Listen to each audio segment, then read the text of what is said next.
Myself Adrita, Chapter 12, Death on the Moor, page number 163 to 178. For a moment or two, I sat breathless, hardly able to believe my ears. Then my senses and my voice came back to me, while a crushing weight of responsibility seemed in an instant to be lifted from my soul. That cold, incisive, ironical voice could belong to but one man in all the world. Holmes, I cried. Holmes, come out, said he, and please be careful with the revolver. I stopped under the rude lintel, and there he sat upon a stone outside, his grey eyes dancing with amusement as they fell upon my astonished features. He was thin and worn, WORN, but clear and alert. His keen face, bronzed BRONZED by the sun and roughened by the wind. In his tweed suit and cloth cap, he looked like any other tourist upon the moor, and he had contrived CONTRIVED with that cat-like love of personal cleanliness which was one of his characteristics, that his chin should be as smooth and his linen as perfect as if he were in Baker Street. I never was more glad to see anyone in my life, said I, as I wrung WRUNG him by the hand. Or more astonished, huh? Well, I must confess to it. The surprise was not all on one side, I assure you. I had no idea that you had found my occasional retreat, still less you were inside it, until I was within 20 paces of the door. My footprint, I presume? No, Watson. I fear that I could not undertake to recognize your footprint amid all the footprints of the world. If you seriously desire to deceive me, you must change your tobacconist. TOBACCONIST. For when I see the stub of a cigarette marked Bradley, Oxford Street, I know that my friend Watson is in the neighborhood. You will see it there beside the path. You threw it down, no doubt, at that supreme moment when you charged into the empty hut. Exactly. I thought as much, and knowing your admirable tenacity, I was convinced that you were sitting in ambush, a weapon within reach, waiting for the tenant to return. So you actually thought that I was the criminal? I did not know who you were, but I was determined to find out. Excellent, Watson. And how did you localize me? You saw me, perhaps on the night of the convict hunt, when I was so imprudent, IMPRUDENT, as to allow the moon to rise behind me? Yes, I saw you then, and have no doubt searched all the huts until you came to this one. No, your boy had been observed, and that gave me a guide where to look. The old gentleman with the telescope. No doubt. I could not make it out when first I saw the light flashing upon the lens. He rose and peeped into the hut. Ha! I see the cartwright has brought up some supplies. What's this paper? So you have been to Coombe Tracey, COOMBETRACY. Have you? Yes. To see Mrs. Laura Lyons? Exactly. Our researches have evidently been running on parallel lines, and when we unite our results, I expect we shall have a fairly full knowledge of the case. Well, I am glad from my heart that you are here, for indeed the responsibility and the mystery were both becoming too much for my nerves. But how in the name of wonder did you come here, and what have you been doing? I thought that you were in Baker Street working out that case of blackmailing. That was what I wished you to think. Then you use me and yet do not trust me. I cried with some bitterness. I think that I have deserved better at your hands, Holmes. My dear fellow, you have been invaluable to me in this, as in many other cases, and I beg that you will forgive me if I been seemed to play a trick upon you. In truth, it was partly for your own sake that I did it, and it was my appreciation of the danger which you ran which you led me to come down and examine the matter for myself. Had I been with Sir Henry and you, it is confident that my point of view would have been the same as yours, and my presence would have warned our very formidable opponents to be on their guard. As it is, I have been able to get about as I could not possibly have done had I been living in the hall, and I remain an unknown factor in the business, ready to throw in all my weight at a critical moment. But why keep me in the dark? For you to know could not have helped us and might possibly have led to my discovery.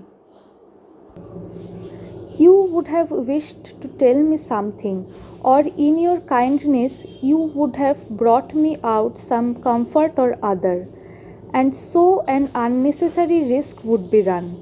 I brought Cartwright, Cartwright,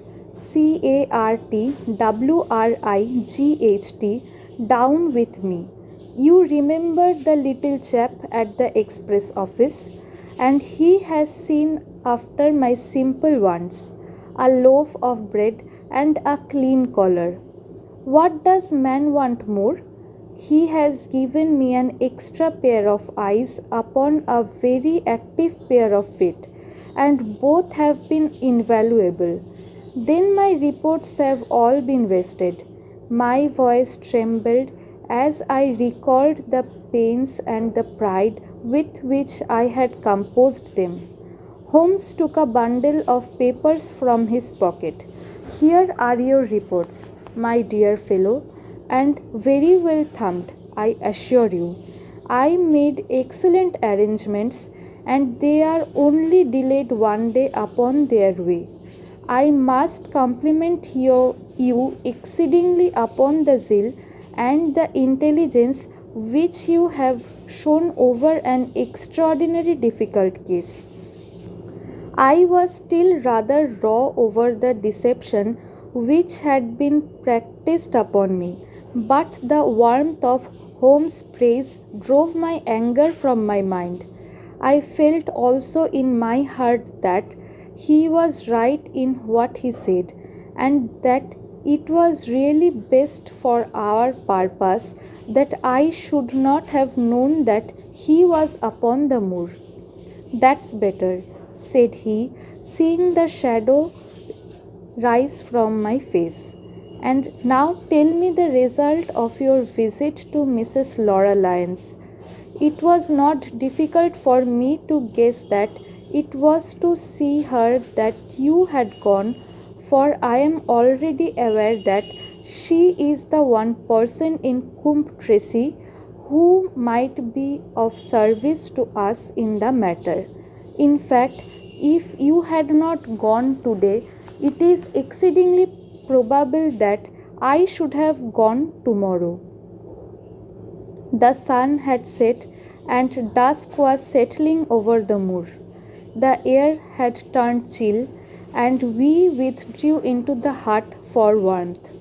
There, sitting together in the twilight, I told Holmes of my conversation with the lady.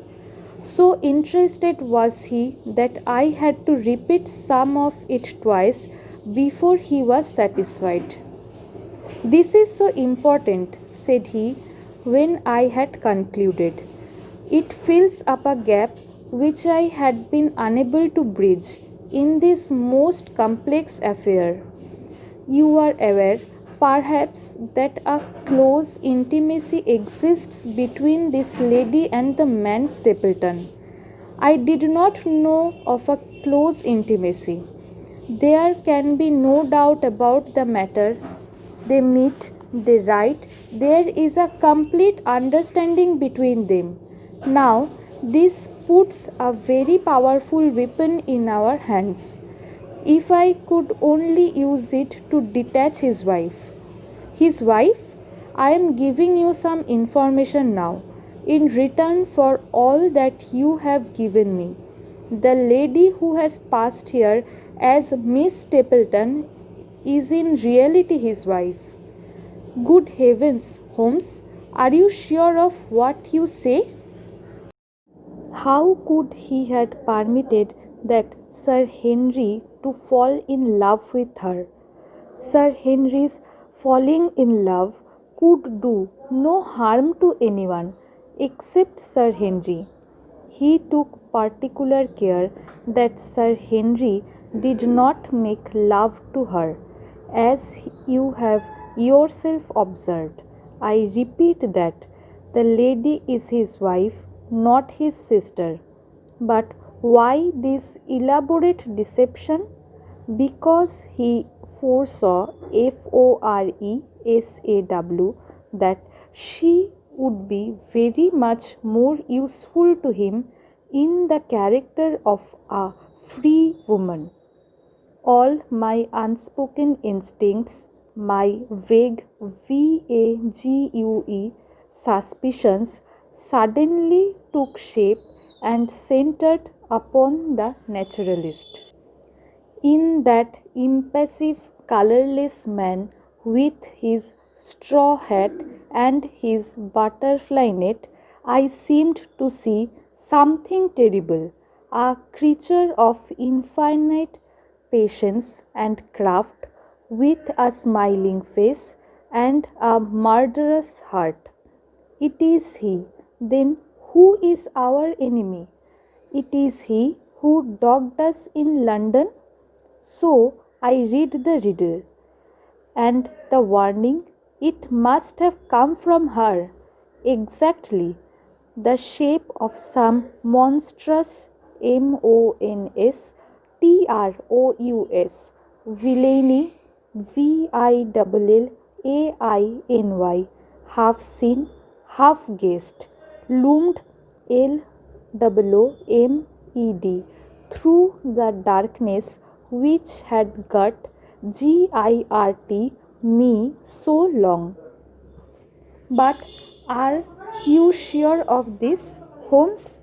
How do you know that the woman is his wife?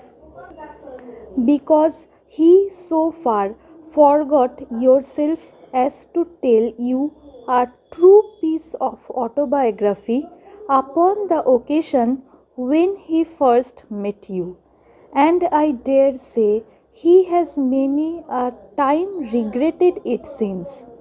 He was once a schoolmaster in the north of England. Now there is no one more easy to trace than a schoolmaster.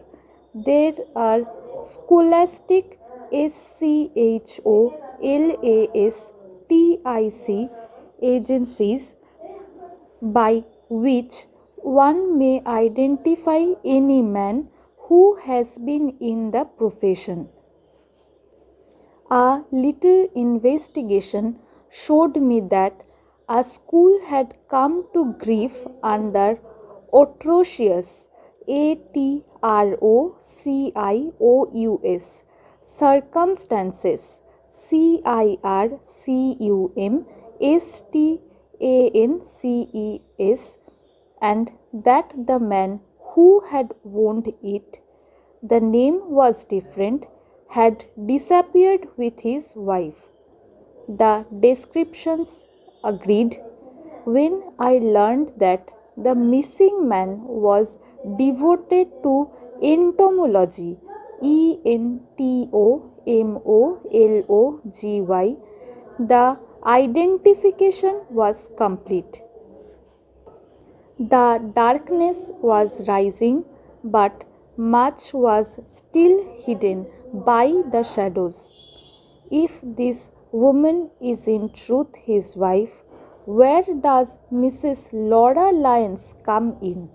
I asked. That is one of the points upon which your own researches have shed a light. Your interview with the lady has cleared the situation very much. I did not know about a projected divorce between herself and her husband. In that case, regarding Stapleton as an unmarried man, she counted no doubt upon becoming his wife. And when she is deceived, why, then we may find the lady of service. It must be our first duty to see her, both of us, tomorrow. Don't you think, Watson, that you are away from your charge rather long? Your place should be at Baskerville Hall. The last red streaks had faded away in the west, and night had settled upon the moor. A few faint stars were gleaming gleaming in a violet sky. One last question, Holmes, I said as I rose. Surely there is no need of secrecy between you and me. What is the meaning of it all? What is he after? Holmes' voice sank as he answered. It is murder, Watson. Refined, cold blooded, deliberate murder. Do not ask me for particulars. My nets are closing upon him, even as his are upon Sir Henry, and with your help, he is already almost at my mercy. There is but one danger which can threaten us. It is that he should strike before we are ready to do so.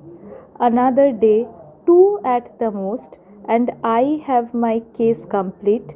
But until then, guard your charge as closely as ever a fond mother watched her ailing child.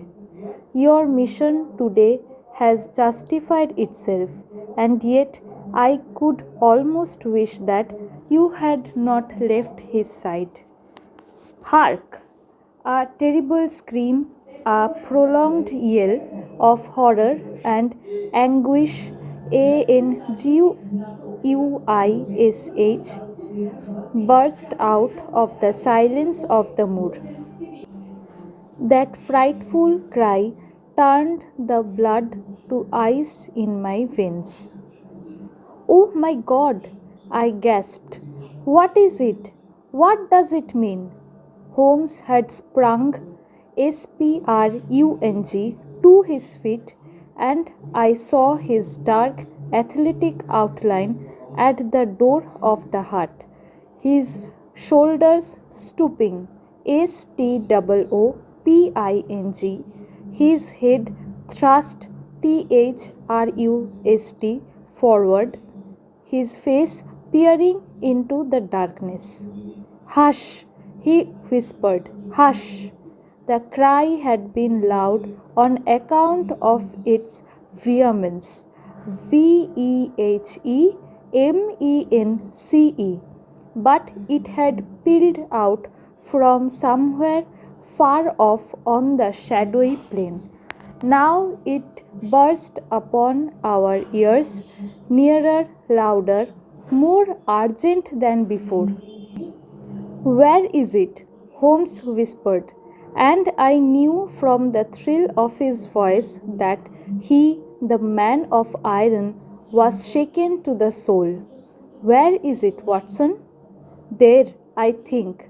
I pointed into the darkness. No, there. Then again the agonized AGONIZED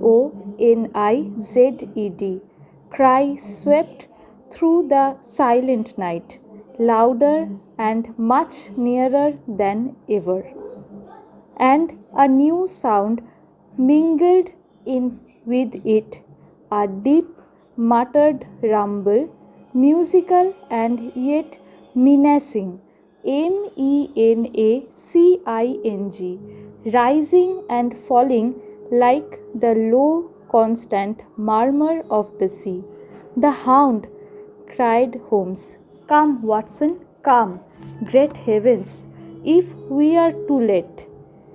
He had started running swiftly over the moor, and I had followed at his heels.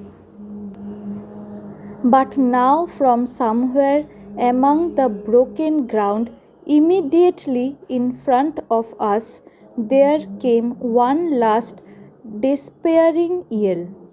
DESPAIRING, and then a dull, heavy thud. THUD. We halted and listened. No, not another sound broke the heavy silence of the windless night. I saw Holmes put his hand to his forehead like a man distracted. He stamped his feet upon the ground.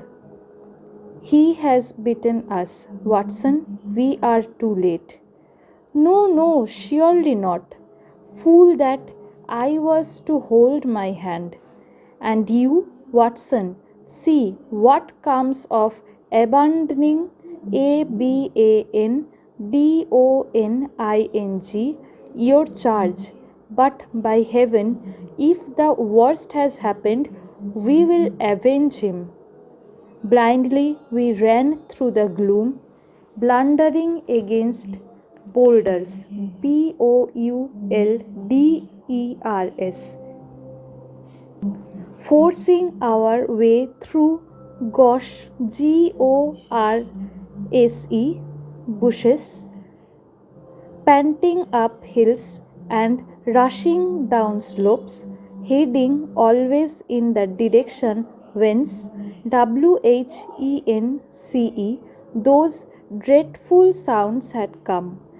At every rise, Holmes looked eagerly round him, but the shadows were thick upon the moor, and nothing moved upon its dreary DREARY face. Can you see anything? Nothing. But hark, what is that? A low moan had fallen upon our ears. There it was again upon our left. On that side, a ridge of rocks ended in a sheer cliff which overlooked a stone strewn STREWN slope. On its jagged face was spread, eagled some dark, irregular object. As we ran towards it, the vague VAGUE outline hardened into a definite shape. It was a prostrate PROSTRATE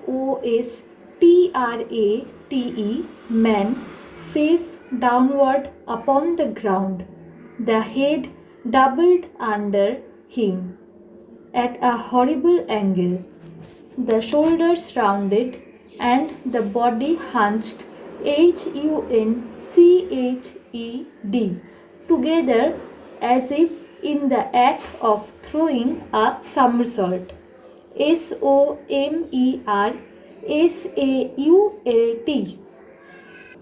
So grotesque, GROTESQUE, TESQUE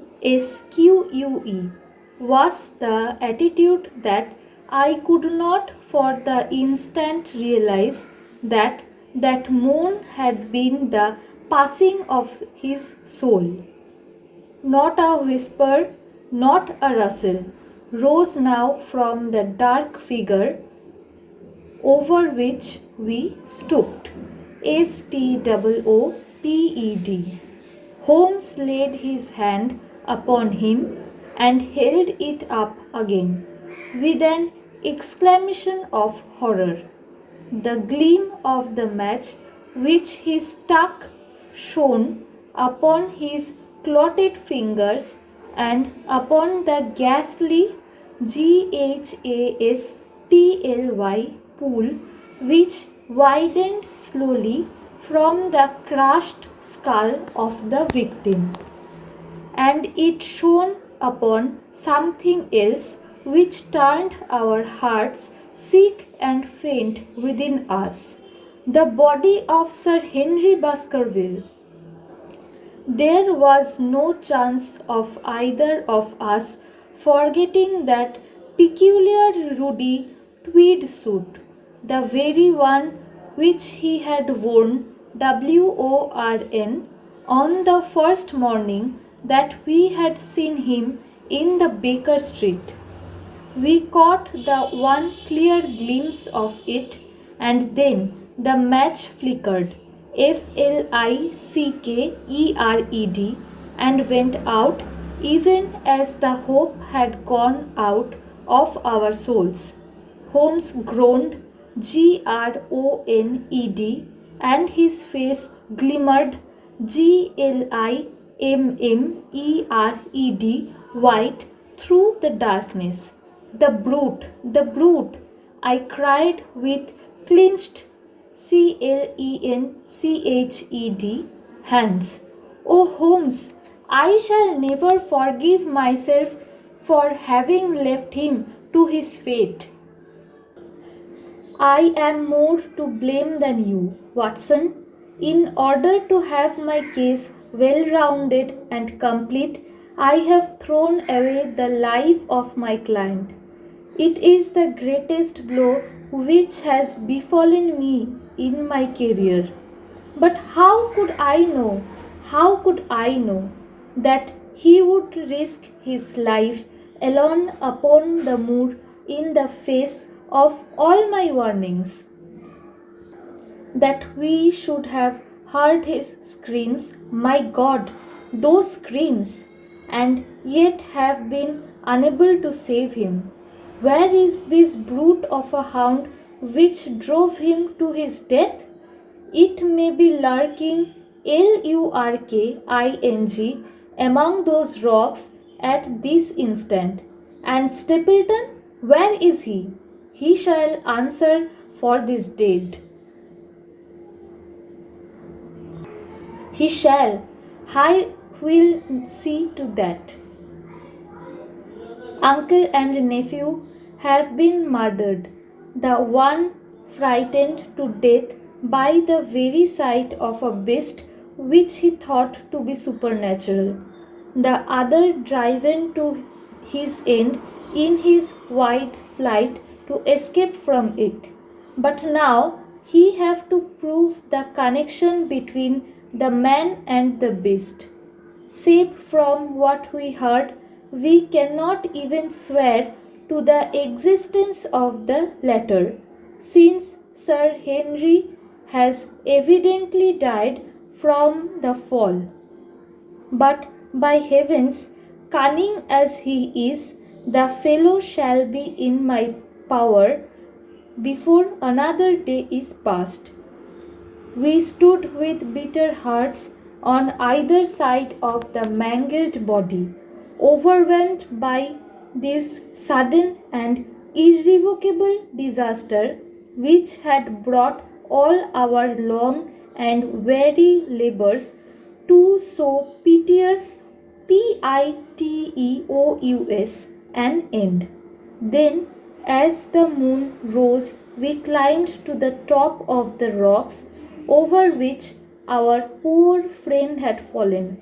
and from the summit we gazed out over the shadowy moor, half silver and half gloom. Far away, miles off, in the direction of Grimpen, Grimpen, a single steady yellow light was shining. It could only come from the lonely abode of the Stapletons. With a bitter curse, I shook my fist, FIST, at it as I gazed.